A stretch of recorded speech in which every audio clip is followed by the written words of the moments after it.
All right, episode 2, Under the Bar. We've got current Colorado Avalanche coach Jared Bednar with us today. Bedsy, welcome to the show. It's been a crazy hockey season so far with COVID and everything, and just getting the news that we're going to come back in the Stanley Cup playoff form.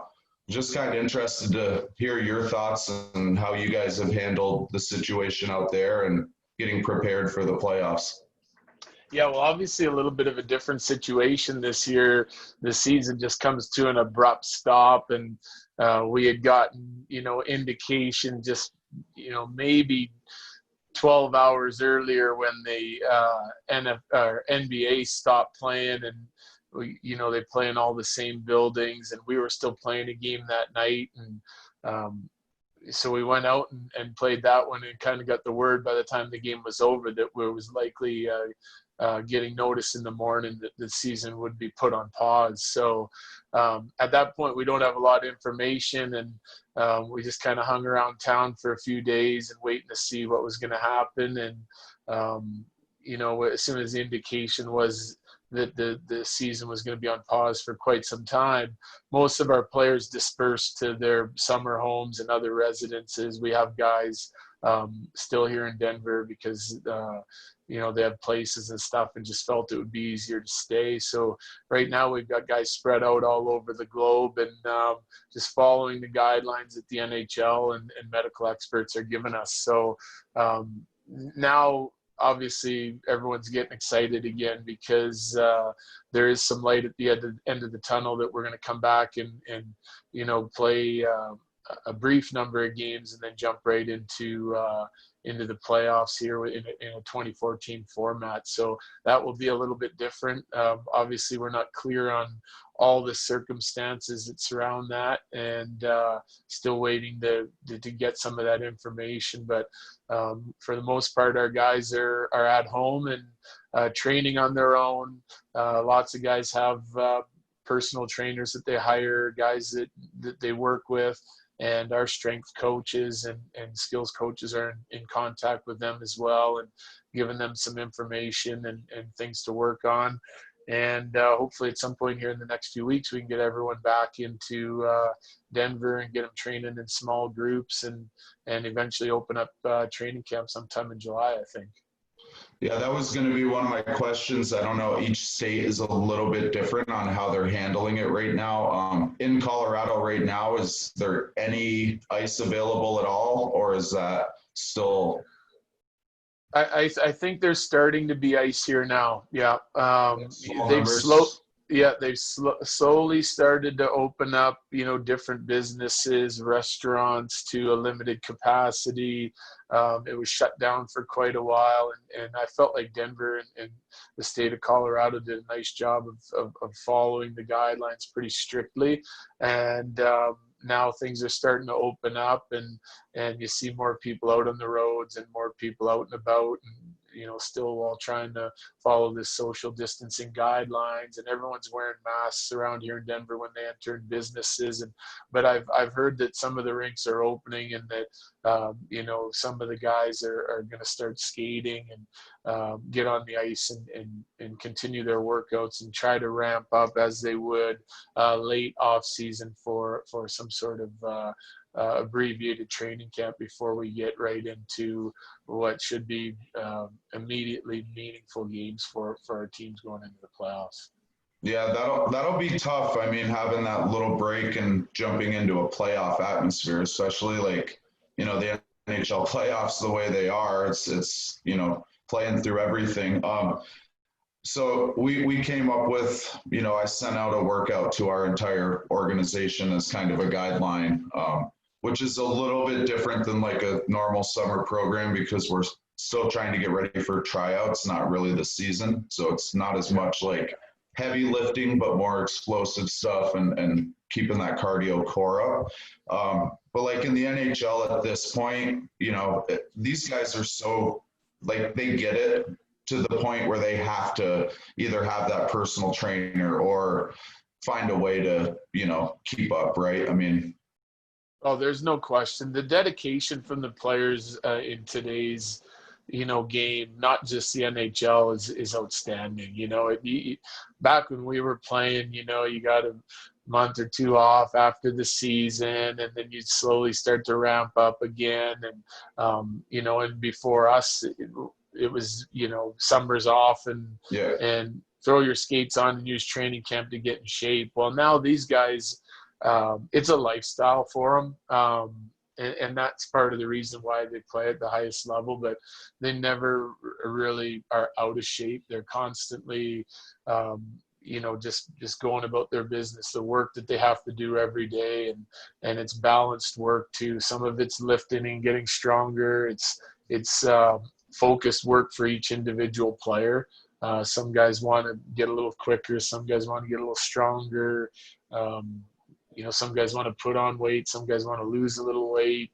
It's just all, as they feel on the ice, they relay that to their strength coaches and trainers, and they tailor workouts specifically for their individual needs. And and so the work that they put in, sure, they have time to enjoy off seasons or even breaks like this. If guys want to golf or fish or spend time with family, they can do that. But they're definitely working out every day, and some guys probably seeing more ice than others. Like I think a lot of the Swedish players have been skating a lot.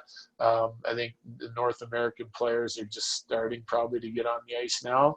But there's still quite a bit of time, I think, before this thing sorts out and we are able to go into phase 3, which is, getting the team back together. It's gonna be a number of weeks training in small groups and on your own still to get to the point where we get together for a training camp. Yeah, you mentioned how much it's changed. Like there were years that training camp was definitely my summer workout. And it just, you can tell the difference even when we were playing of when you had a good summer to when you had a good season. Like it directly translated over from doing the work.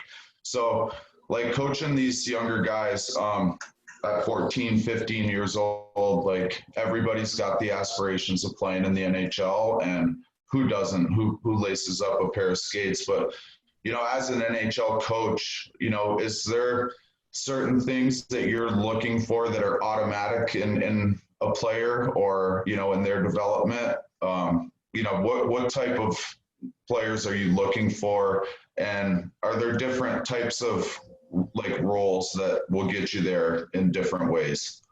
Oh, there's definitely different roles that will get you there.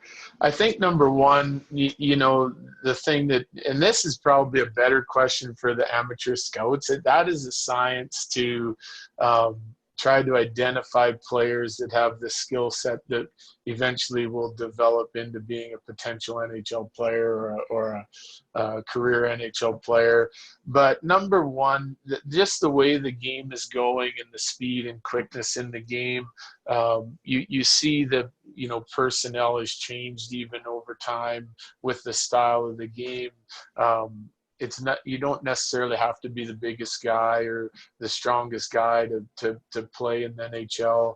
Everyone that's playing in this league is fit, and they're athletic, and they're able to move. And so the number one thing I think to still remember is skating is the most looked at skill that gets you noticed, and the time spent on the technique and your efficiency on the ice, I think is if I was doing it all over again, that's where I would spend my time, because it's so hard to defend some of these players now with their strength and mobility and quickness, that you have to be able to move as well as they do in order to defend them. And creating offense is, everyone's looking to create more offense and to be able to score more goals. And the only way to do that, or one of the easier ways to do that, is to have good team speed and quickness. If you don't have that in your skating ability, you're always working through 5 players in order to trying to create offense. So you have to have some sort of pull away speed, or it makes it easier to create offense if you do have some sort of quick first 3 steps or pull away speed that can get you into areas to score some goals when there's opportunities. And so that would be the first thing I think our guys look at. And then their sense and playmaking ability, the ability to move the puck and distribute the puck, whether you're a defenseman, a centerman, just being able to make heads-up plays all the time and high percentage plays, I think is something that as the game gets quicker and quicker and the checking gets tighter and tighter, some guys just have that ability with their skills with their hands and their head up that they can make plays and they can expose defenses whenever they get the chance. So I mean, I know like when we get our group together, it's obviously they're all great pros, and everyone that sort of comes to your training camp is and has been the best player on their team for most of their lives. And it gets tough to create offense. So you have to adapt and continue to improve once you make the NHL in order to be able to stay here and sort of elevate your role within your team.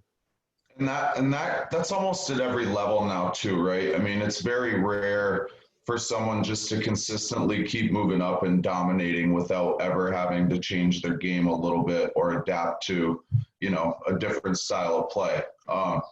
So you mentioned, if you could do it over again, you would have worked on your skating.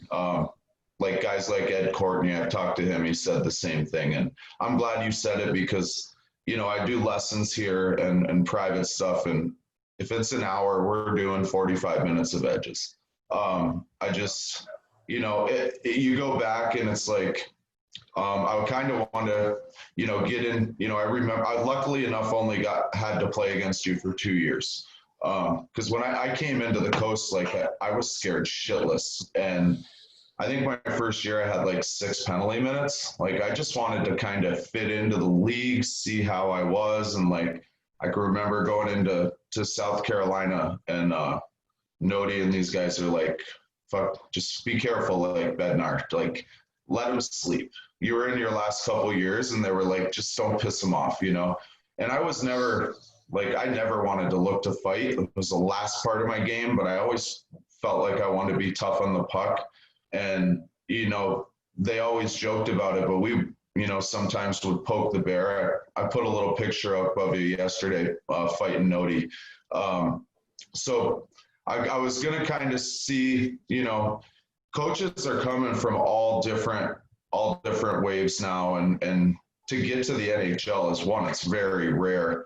I was going to see if you could kind of walk us through like your playing days and, you were right there having good numbers all the way up through the W and, growing up out there, like getting looked at, right? Like besides skating, kind of go through maybe a quick little recap of what you did well, what you maybe would have done a little different in your decision making, that type of. Sure. Yeah, so I'll start. Like I think even in junior I was a little bit of a late bloomer. Like I started playing. I started in Tier 2. I played in the SJHL for a year at 17, and then went to the Western League at 18. So that now would be considered late. And then I think even that 18-year-old year, I went back to the SJHL and played. So then I played 19 and 20 in the Western League. So obviously an older guy playing against younger guys. And I was just kind of coming into my own, was fortunate to get some real good coaching in both the SJHL and the WHL and kind of get me onto the path of I knew I wanted to play pro, like all young kids do. Growing up and playing hockey, they want to play in the NHL. That's your goal. So, but speaking of adapting, and you kind of learn every level you go to, your game may change a little bit, even at the start, and then it evolves, and even team to team, what are the needs of this team, and even if you've done a certain job for a long period of time and had success on it, there might be someone on a new team that's a better fit for their club, and you have to take a lesser role or different role and still find a way to be able to chip into the team's success. And so that, when I turned pro, that's basically what happened. I started my first few years pro, and there was a ruggedness to my game in junior, but I was a point producer. I played on a power play, ran a power play, and put up pretty good numbers. And again, I was an older guy playing against younger guys in the Western League. But that's a tough league. I mean, even being an older guy, like you're battling every shift of every game. It's a tough league. Yeah. And then so I came in trying to do the same thing at the pro level, and the ruggedness of it and the fighting part of it was something that I didn't mind doing. It wasn't something that I just sought out to do. And then, I played in the ECHL and moved around from Huntington to South Carolina, got an opportunity. Most of my career, or all of my career in the ECHL, I always wanted to play at the highest level I could. It didn't matter if it was, if the American League or the International League was as high as I could get, then that's what I wanted to do, and there was, obvious advantages. It paid more money. It was a better lifestyle. You could actually play the winter and save enough money that you could train in the summer to keep trying to improve your game, instead of, for the most part in the ECHL, you'd play and then you'd work all summer and still try and train, and it wasn't as efficient to try to get to where you were trying to go, which was the NHL. You had to work for it a little bit harder, as opposed to if you made the American League, then you could save the money in order to be able to train and try to better yourself within the game. So that was my goal for the most part. And when I went to the American League level, I was a little older again. Now I was probably 24, 25 and 26, somewhere in there, and playing against a lot of prospects and a mix of older guys. And I realized that being that age and non-drafted, that was going to be an uphill battle. I was more than happy to try and play at that level, the American League or International League, as long as I possibly could. And I just basically filled roles that the team needed. I looked and sought out teams that were looking for, shutdown defensemen, with a rugged side. And then, I also played a little bit of forward and penalty killed and did some things like that. So if there was a need, those were the teams that I contacted and tried to get to go play. So when the International League shut down, I came back to the ECHL, back to South Carolina, and finished out my career. And when I lost a little bit of the fire and realized that maybe my last year I wasn't playing the same way as I had my whole life, and I took great pride in that I either wanted to step back up and play another year and finish out strong, whether that was another year or two. But I got an opportunity to coach right there in Charleston as an assistant coach, and just thought it might be a good time to sort of transition. It was something I was thinking about for a while. So I did that, and ended up staying in the organization another 7 years as a coach before I moved on. And just so everybody knows, South Carolina, by far the best place in the league to play in the coast. When I first came into the league, I played a couple years in PD, and I actually liked it. Cause coming out of Messina, where there's, middle of nowhere and freezing, we got to play golf after hockey. I had really no responsibility. But like you said, I think my first year I was making $400 a week. You know what I mean? There was, I had to go to work right after the season was done.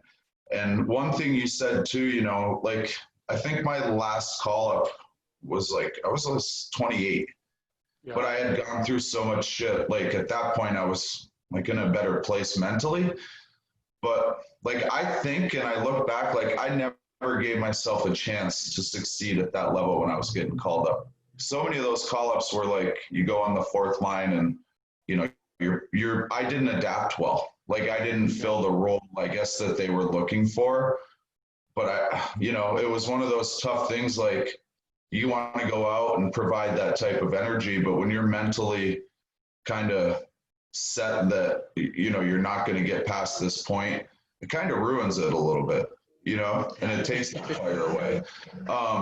And I can say, like, when when I first got to Charleston, that year I had come out of rehab, and, I remember talking to Fitzy. I was like, I really I don't care about the money that much. I need to get back in the game. Like, I need to be healthy. And it was a really good year. We had a good team. I think was that the year of the lockout when, like, Tanute and or was that the next year? I think it was probably that year or the next year. I can't remember exactly. That was a great year on the coast, though. Like, there was Rich Peverly was on that team.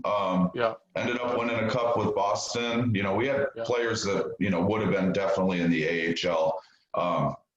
And the funny thing about Charleston is, like, it's hard for it not to be relaxed. There's 75 golf courses you can play for free.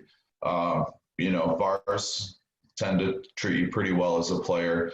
So when I was there, the first 3 years, like, I was doing enough in the summers. And then sometimes after you have success, you get a little lackadaisical too. And I remember your first year coming in as head coach, like, I was stoked. I was like, Bedsy's got all these secret little plays and stuff that give us little tidbits here and there. And I went in, like, not ready for the changes you were making. You know what I mean? Like, I was kind of fighting it. And I look back and I'm like, I'm pissed at myself because you had a plan. Like, I can remember looking at your schedule for the whole season, like, from day one. I don't think you diverted off of it.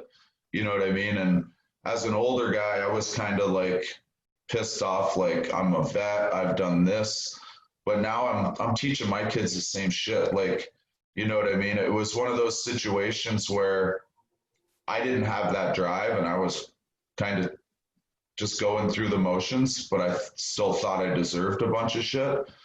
And you get to the point, it's like the next crowd was coming in, like Morin and, some stud players. And I look back, I'm like, man, I wish I would have taken a role. Like, it would have been nice to win a cup. Like, it wasn't that year you guys won it, but you guys were, 47 and. Yeah, it would have been the next year we won, I think, probably. Yeah. So what was that like, that year winning in the coast? Like, did that give you? It had to give you a lot of confidence and more belief in, like, what you were doing and that it can work at another level. Yeah, so the transition to coaching was interesting because I think you come in after I came right out of playing and was an assistant coach. It ended up being 5 years and took on more responsibility every year and just kind of trying to hone my craft and get my plan as to exactly the way I would do things.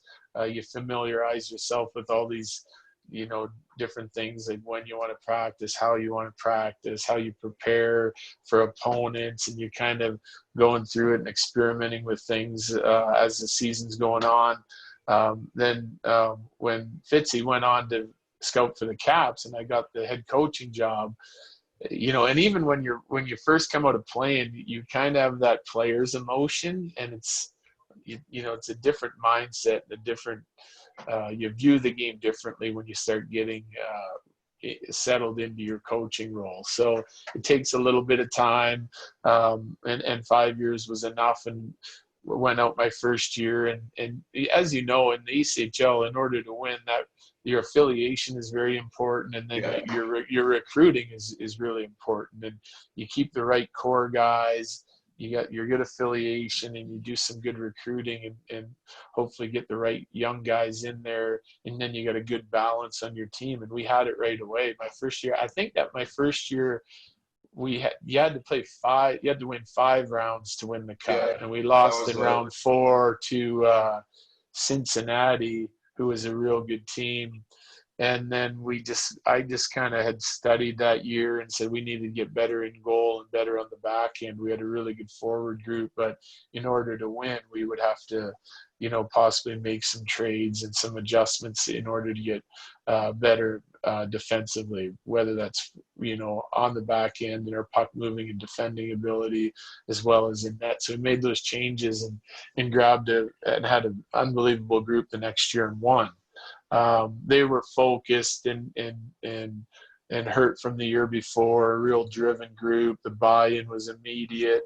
And I think that, the most rewarding thing for me winning at that level was when you recruit players, you're selling them. They have 5 or 6 options on teams where they can go. And there's guys that still live down there that I recruited and sold it to them that you're going to love Charleston, and this is why, and this is how you'll be treated, and we'll run it as professional as we possibly can. It's about getting guys to the next level, but it's about winning and a real good balance there. And then when they have options and they choose you and come to you, and then next thing you know, a year or 2 later, you're able to hoist the cup. That was the best feeling.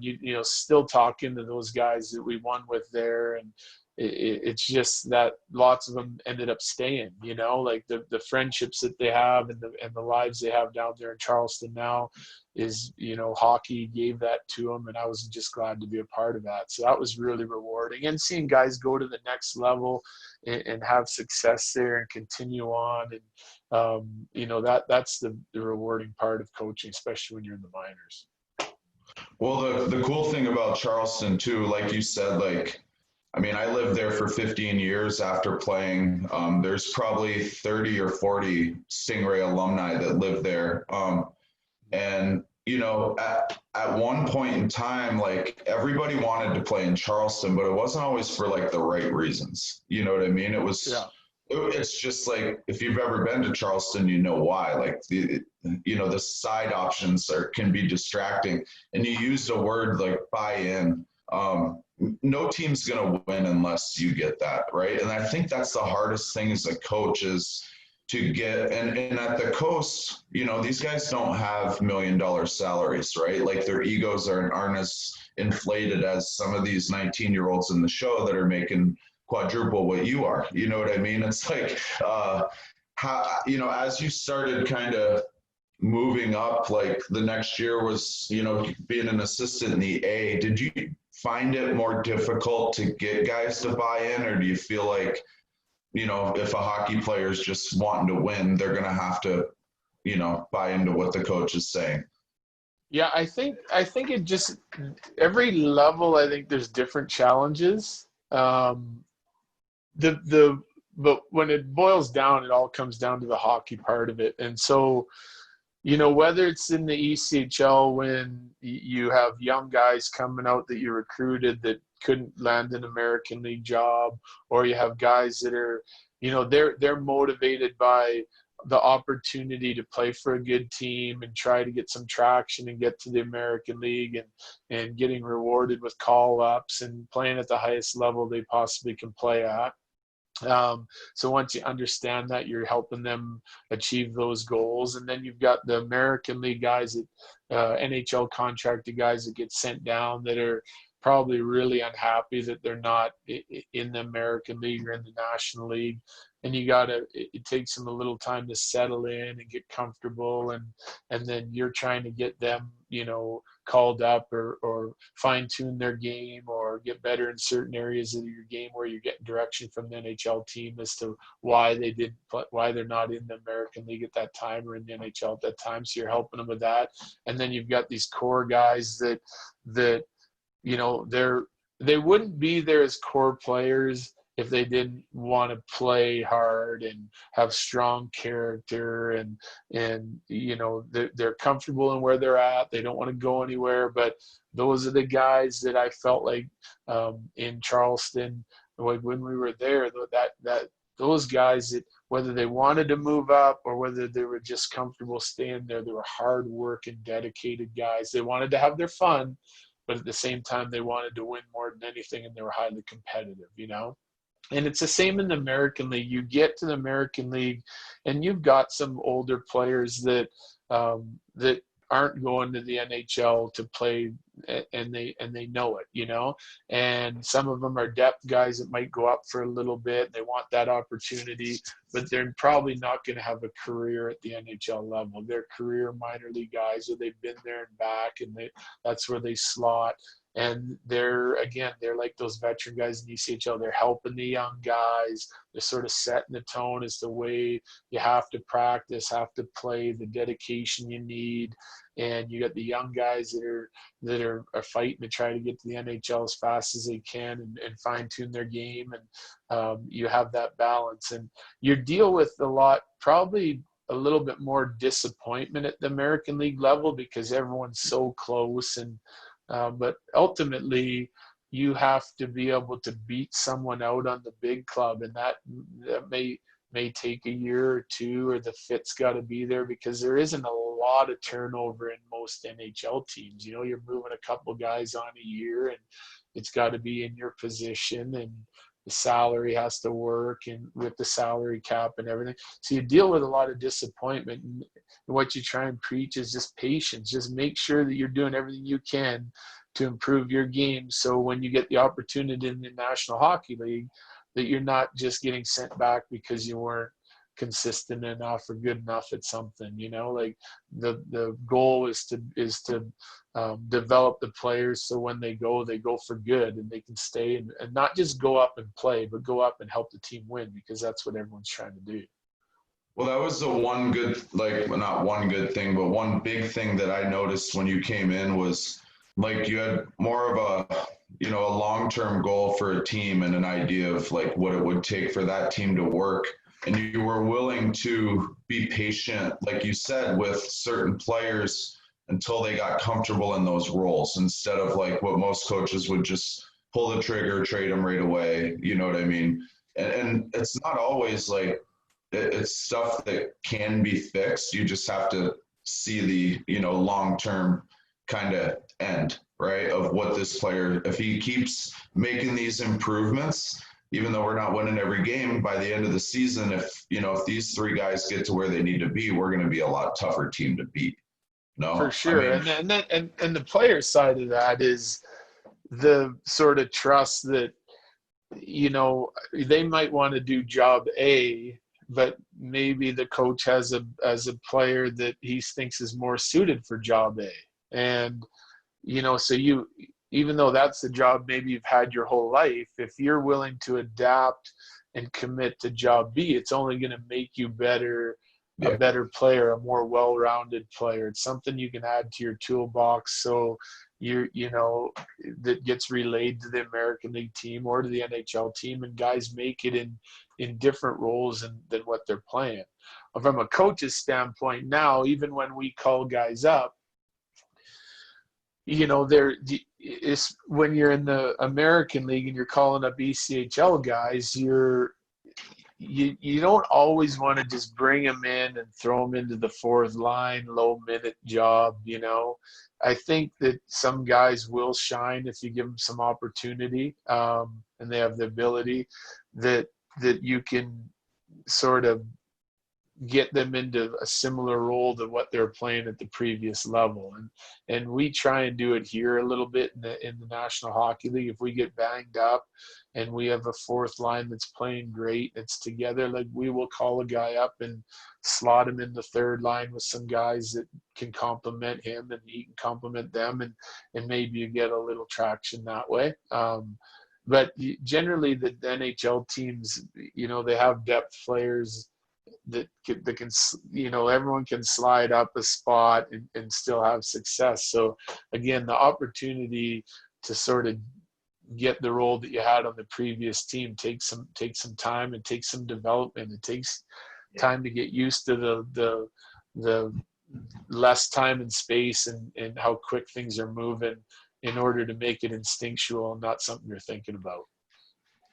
So in the AHL, after, you know, and this is the crazy thing about coaching, we all know, people that have, are in it, and there's not any guarantees where you're going to end up. Like you could be the assistant coach of an AHL team one year and coaching a Pee Wee B team the next year, if not, hypothetically. So Yeah. two things, I guess, two-part question. One, was there a point going through this where you questioned, is this what I'm supposed to be doing? And two, I wanted to kind of get into, like, I know there was a couple spots where like you had to be away from family for some time, and obviously Susan's got the most patience and had that belief in you too.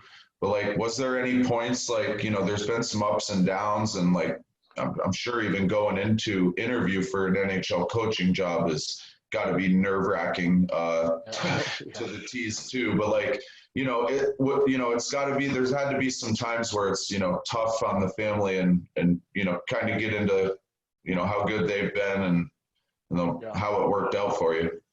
Yeah, sure. So coming out of playing and starting coaching, I fell in love with it immediately. So I knew pretty much right away that this is what I wanted to do. And I never really had any, like immediately I was just thinking like I'm coaching the Stingrays with my buddy, Jason Fitzsimmons, and it's fun. I know the players, I know the town. I'd played there for, better part of a decade. And so I just kind of settled in and just, doing whatever I could to help the Stingrays win. I knew I loved it.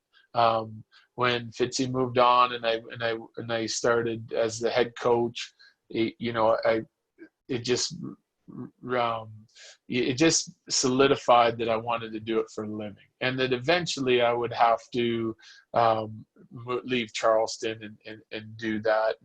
And I had planned on always making Charleston my home, and I still do. And that's my summer residence, and I leave to go coach, and I like it that way. So I'd kind of determined that early that I was going to do that. After the success my second year, there was some offers to go to the American League. So I ended up going out to Abbotsford, and my goal was at that time, and still, I guess, there's not a lot of ECHL coaches that jump right to the American League as head guys. Right. The transition usually goes head ECHL coach to assistant in the American League, and I understand why now, and I think it's a good path.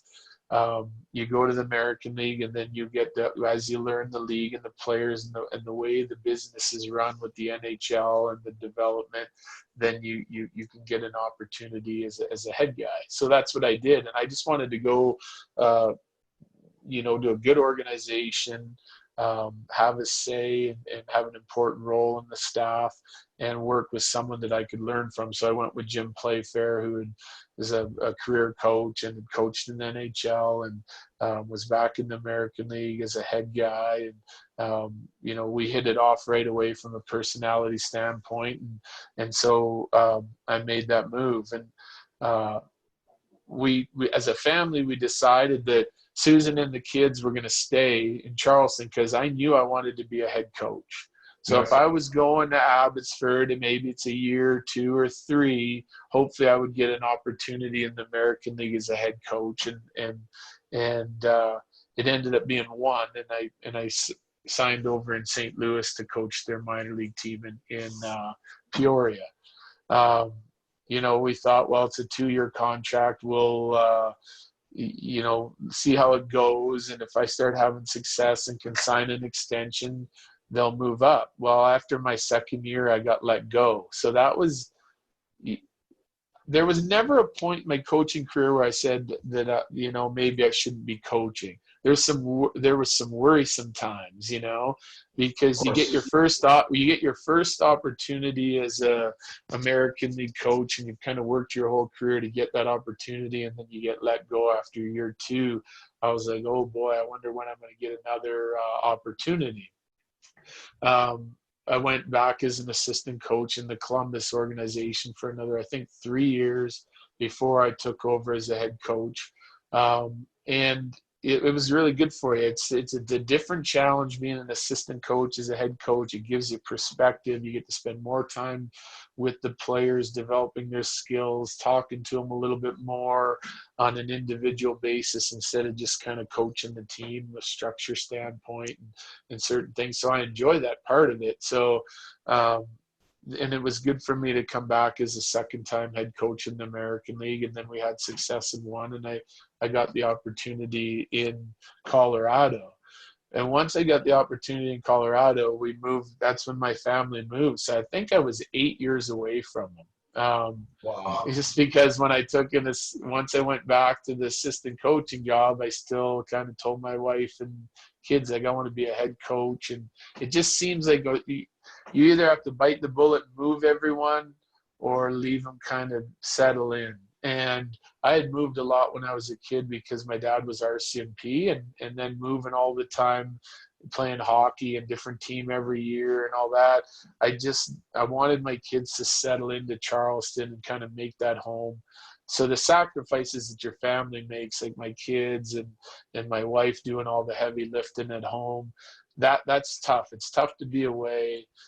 There was some years when I saw them more than others, and certain organizations, they made it easier for me to see them and time off and bringing them in and helping financially do that. So it was good. And it's really nice to get the whole family here in Colorado now, because they've been sacrificing for a long time. And, you know, life in the NHL is good. There's a lot of perks and fun times, you know, in the off season or during the season that you should enjoy as a family, and it's what makes it special. So that it's been really worthwhile to get this and to get this opportunity, and really rewarding. And I think it's more than just for me. It's like my whole family kind of enjoys it. And Well, you've got so it's good anyone you've ever played with or known that's kind of vicariously living through you, and an Avalanche fan now too. Like, that's the crazy thing. Like, even as just a hockey fan, like, that organization, I mean, it's just known, right? You look at it and it's like you got to, even once in a while, still pinch yourself, like, shit, like, we're here, you know what I mean? But Yeah. I think it's neat, like, you know, anytime you've had that chance to become a head coach and implement your system, like your first year in Colorado, you had a month, right? I mean, didn't you get hired like a month before the season started? Yeah, if that, you know, and that was probably that was probably the scariest time. You know, it's so hard and you got to be so lucky and blessed to get an NHL coaching job. And then my first year, we got right before training camp, I got hired, and we, you know, all the coaches came in and we had all of our meetings. We had a great training camp, exhibition, start to the regular season was kind of as expected. I think we were 9-2 after 20 games, and which wasn't great, but you know, I'm not sure it was that far off of the expectations in the mix. And then we had some key injuries, and that was 9, and we won 22 games, I think. So then the final 62 games of the year, we won 13, and it turned out to be one of the worst seasons since expansion era. And so for me personally, I was just focused on keep coaching, you know, spend a bunch of time with our young guys, our new, like, young leadership core that was going to, you know, we knew there was going to be a lot of changes, personnel, expiring contracts, older guys would be moved out, the rebuild would start. So we were already halfway through the season thinking about next year and what we needed to make sure we implemented, which turned out to be probably a blessing for us as an organization, and for me as a coach to you know, start working on what we needed to do for the upcoming season or more, if I was given the opportunity. I was worried about that because it's a results-oriented league, and Joe could have just said, you know, we're moving out 12 players and the coaching staff and starting fresh. But he gave me the opportunity to come back and different group, young, superstars take over the leadership roles, and everything just kind of fired up, and we had a great season and ended up making the playoffs probably 2 or 3 years before what people thought we would. And we've just kind of built on it from there. So we're all growing together. But I'm blessed and thankful for that opportunity, because that was a little bit scary. You work your whole life to try and get here, and for it to not work out and be gone after 1 year that was so bad, you never know when you're going to get another opportunity. So I'm grateful to Joe and the Kroenke family for that. And part of the reason, one of the things that drives me, while I'm here, is try and win, is just to, repay that favor. That's awesome. And like you said, it is a results league, and in the past, especially at the highest levels, like usually a lot of GMs are quick to push that panic button and get someone that they would consider like more experience, or what I mean? Like a lot of coaches have been kind of filtered through different organizations, and I think it's one, like obviously he saw something in you to pick you over everyone else that interviewed, and not everybody gets to hear that in your first season that you were pretty much using coaches that weren't yours, and trying to introduce new systems, and it wasn't the most successful year. But since you've the key players, and this is my last question I really want to get to, is every player now wants a player's coach, right? Wants a coach that they want to play for.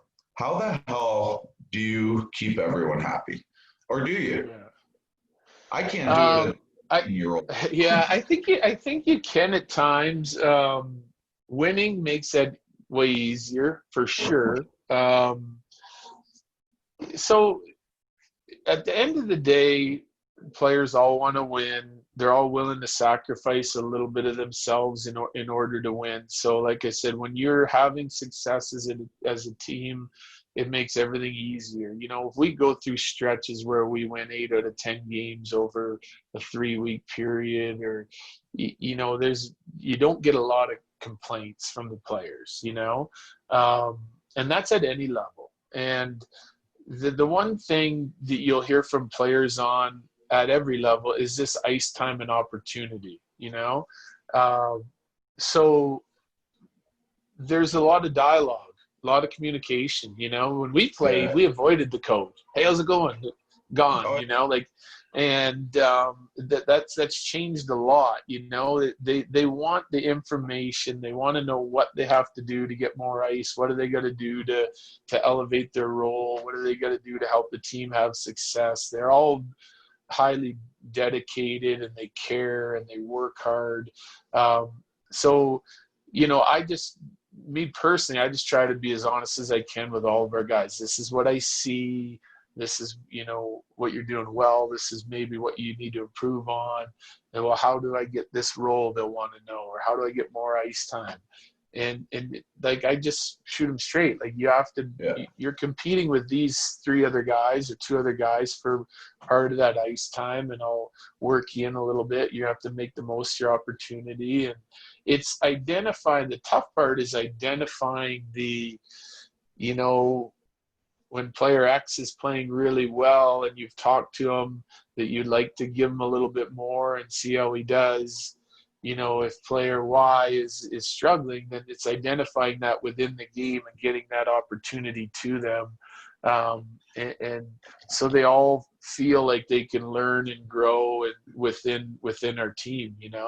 I find at the NHL level, the guys carve out a role, and they're good at it, and then they just expect to do that job. That's the job they want. That's the job that they're happy with. That's the job they're comfortable with. And when they're doing it, they just want to they don't want to deviate from it. Everyone always wants to, get a little bit more ice time, I think, but I think the players are pretty good at sacrificing a little bit in order to do what's best for the team. If they feel like it's not best for the team, they'll let you know, and then you can have some dialogue about it. And I'd say for the most part, that's how I try to keep everyone happy. Is just, you got to be honest, you got to be yourself, and they got to know how you feel, and you want to know how they feel too, because happy players are productive players. The better you feel about yourself and your game and your impact that you have on the team, the more body you're going to be. So you want everyone feeling good about it. I think that's a good lesson for coaches. Any coaches that listen to is like just doing something to see how kids react, like those mind games. Like it doesn't work anymore. You know what I mean? It's like you can tell a kid, listen, like I'm going to make you an example because I feel like kids will follow you. So I'm going to be a little tough on you, but if you communicate that to them, I think those guys take that role and like run with it proud. Where, if you don't, they're just going to be like, why the fuck does coach hate me? You know what I mean? Where you might just be testing them a little bit. But without communication, it leaves it all up to question, right? Like they have no idea. I completely agree. I think that there's just certain guys that you don't need to talk to them a lot on any team. Young, old, you don't. They're just comfortable doing what they're doing, and minimal contact. Hey, how's it going? They know you care. They care.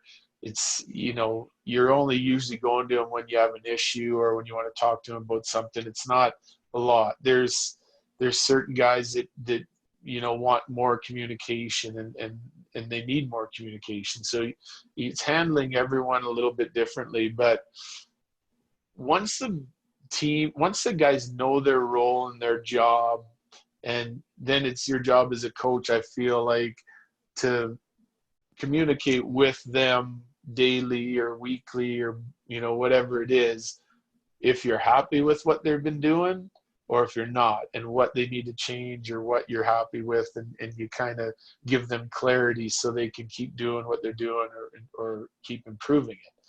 If their role changes even for a period, then I found that guys want to know why. Like they'll be in. If I'm dealing with a player and I didn't give him the task that he's always had, even just in the end of the third period against the team when we're up 1 goal, they'll come and see me and discuss it. So why wasn't I, And I just sometimes players can get lost in the shuffle. Maybe it's because another player is just having an unbelievable game. Maybe I didn't like something you did. Don't worry, it's not going to. I'm not taking it away for good, or I didn't give you that for good. The more information you give them that they understand it, I think it just puts their mind at ease, and they know the next game they're going to go right back into their role or not, and if not, why not? If you, like you said, if you're lacking the communication, I feel like the player automatically thinks the worst. Yeah, always. It could be nothing. Like I didn't even think twice about it, but like they could be thinking right. all night and all day, Yeah. and if you leave it for a couple days, and next thing you know, it throws them off their good feeling about what they're doing and helping the team win, and then sort of any negativity that comes from that's on you for not communicating it.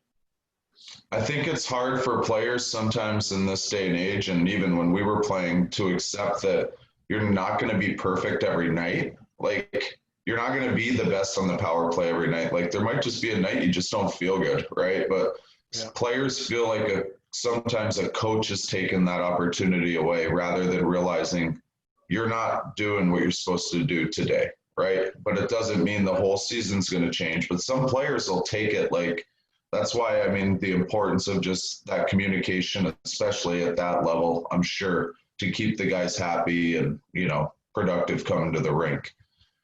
Yeah. And not just not doing what they're supposed to be doing. Sometimes they are doing everything they're supposed to be doing. They're just not getting the result that you're hoping for, And I think that's important. The pressure is on to win at every level. And if you're not getting the result needed in that position, then it's possible something needs to change. It's never personal for me. Right. It's just about trying to accomplish the goal that we're trying to as the team. And like I said, I think everyone, players, coaches, or coaches, management, players especially, they're willing to sacrifice a little bit of themselves or adjust or change to win.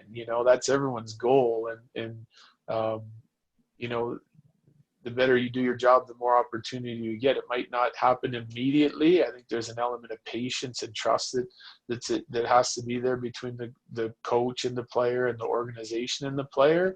But everyone's like looking to try and do the same thing. We have the player's best interest at heart, but it's also still about winning and the results you're getting.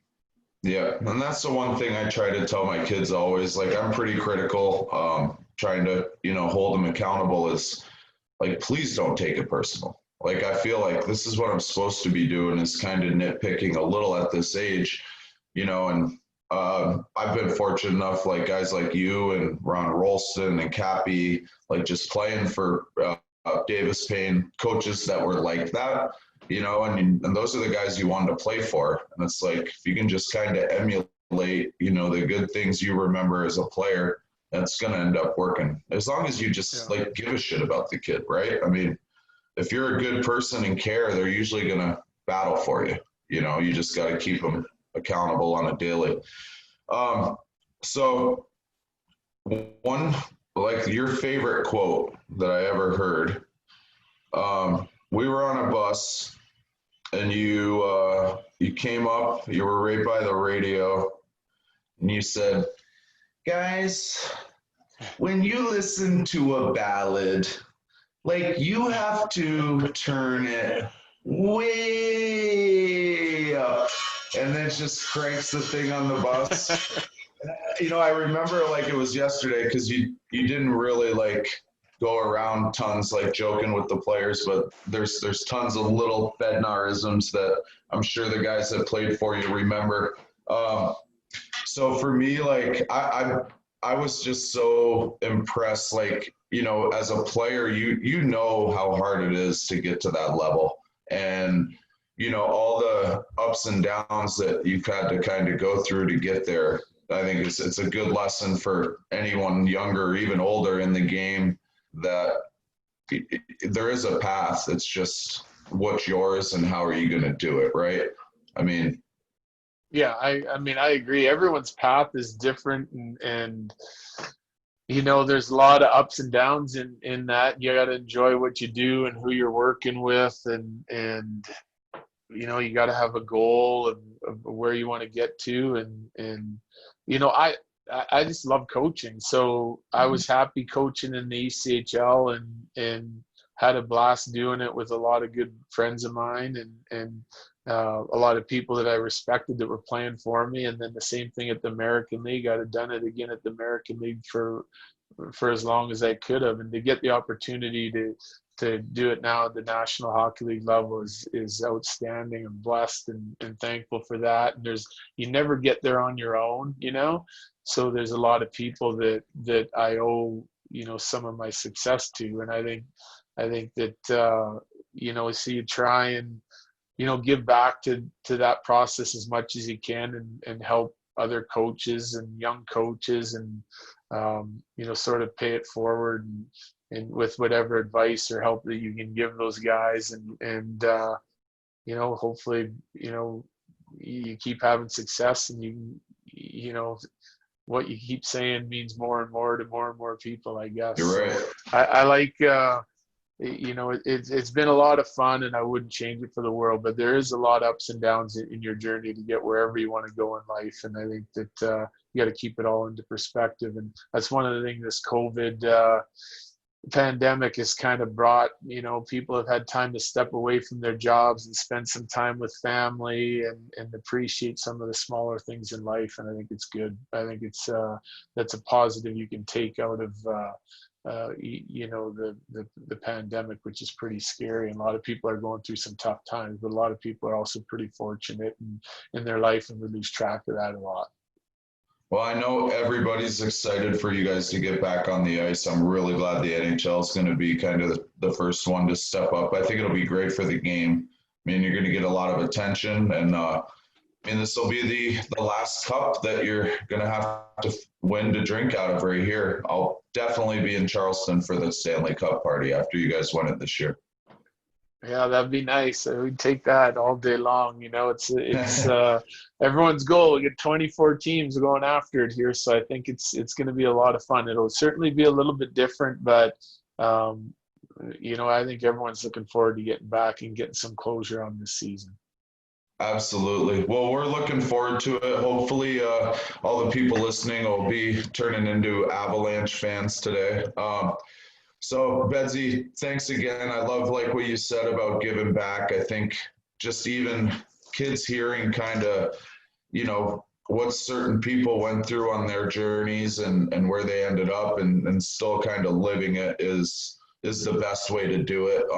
Hopefully this gets to a bunch of people. I think, you're someone that anyone playing should be looking up to and kind of using as that role model to move on in their own ranks. But yeah, it's been awesome, man. I really, really appreciate it. We'll wrap it up here. I'm going to stop the recording.